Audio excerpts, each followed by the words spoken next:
Broadway musicians reach tentative agreement avoiding strike.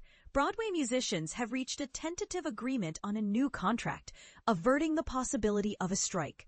This agreement comes after a tense negotiation process, with musicians threatening to strike if their demands were not met. Local 802 AFM, the union representing musicians, had previously stated they would strike immediately if a deal could not be reached with the Broadway League, a trade association for producers and general managers. This threat followed a similar impasse in negotiations between Actors' Equity and the League. The union was advocating for wage increases, improved healthcare contributions, and greater job security.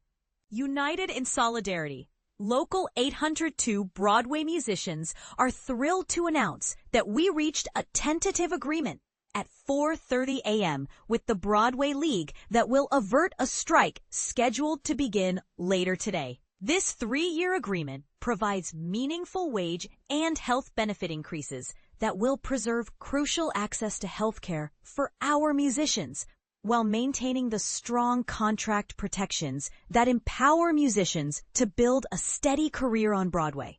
Local 802 President Robert Sutman said in a statement, "The agreement will now be brought to the members for ratification." Actors' Equity also reached a tentative agreement with the League on Saturday, with members set to vote on ratification in the coming days. Musicians had been working without a contract since August 31st, advocating for better terms.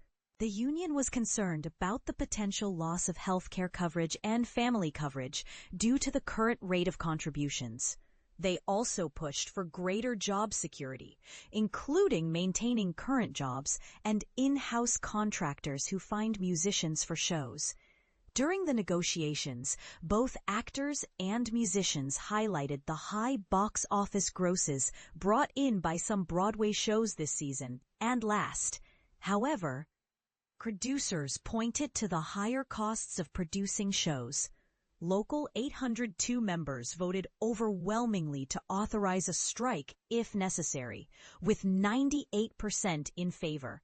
A strike would have impacted 23 Broadway musicals, including popular long-standing shows like Wicked, Hamilton, and The Lion King, as well as new musicals in previews.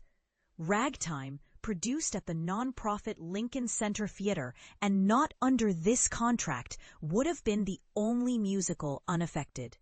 The last time the musicians' union struck was in 2003, leading to the closure of most Broadway shows for about 5 days.